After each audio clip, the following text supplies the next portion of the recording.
All right, let's talk about a phrase we hear all the time. God is just.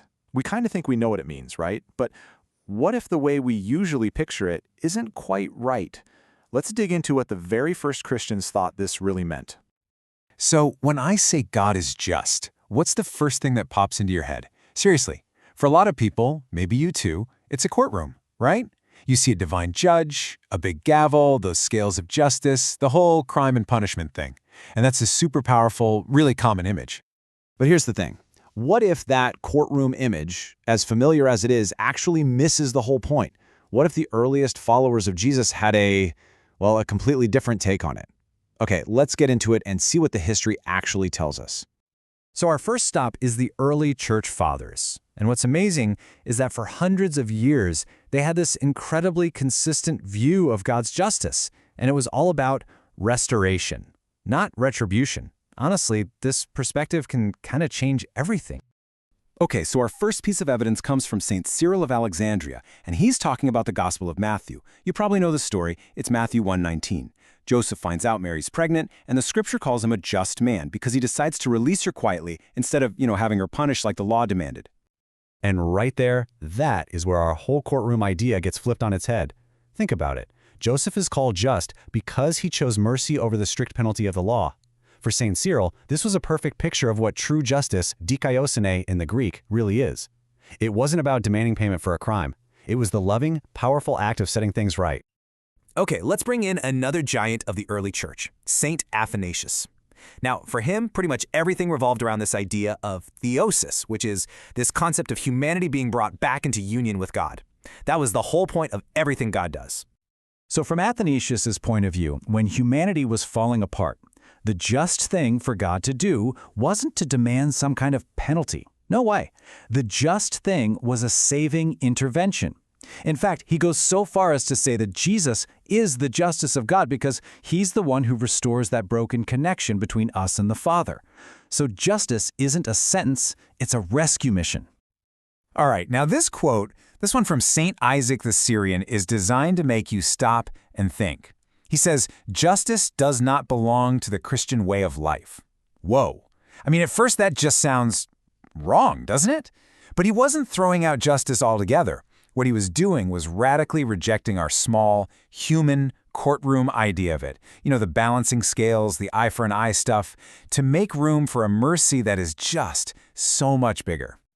So, you might be wondering, where did these guys get this idea? Well, it turns out it comes directly from the biblical source code itself. When you look at the original Hebrew words for justice, you find a meaning that's so much richer and more alive than we usually think. So in the Old Testament, you've got two key words we need to look at. First, there's mishpat.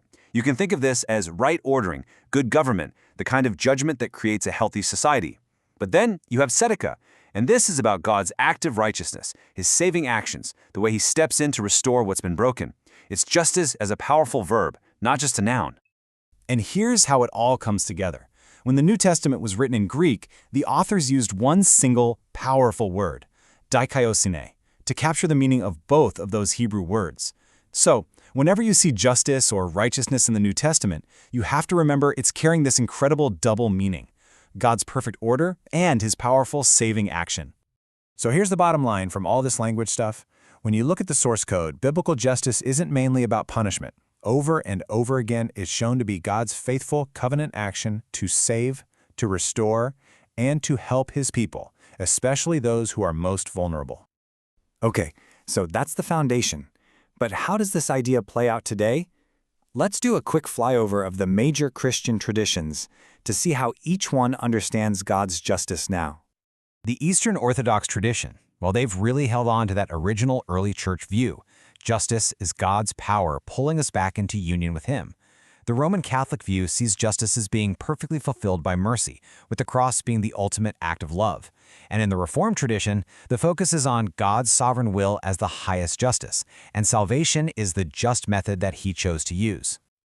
But you know what's really interesting? Despite all those different angles and theological frameworks, every single one of these major traditions agrees on a core truth. God's justice can never be separated from his love and mercy. They're not opposing forces. They are completely intertwined. Okay, We've gone through the early church, we've looked at the original languages, we've surveyed modern traditions. Now, let's bring it all home and land on a simple, clear definition of what it really means when we say God is just. So what's the pattern we've seen woven through the whole Bible? First, justice is God's faithfulness to his promises, his saving action. Second, justice and mercy aren't fighting each other. They're two sides of the same beautiful coin. Third, the cross isn't a case of mercy winning over justice. It's the place where God's true justice is revealed for all to see. And finally, the goal, the primary goal, is always, always restoration. So, after all that, what is God's justice in its simplest, purest form? It's this: God's faithful, loving action to make things right. That's it.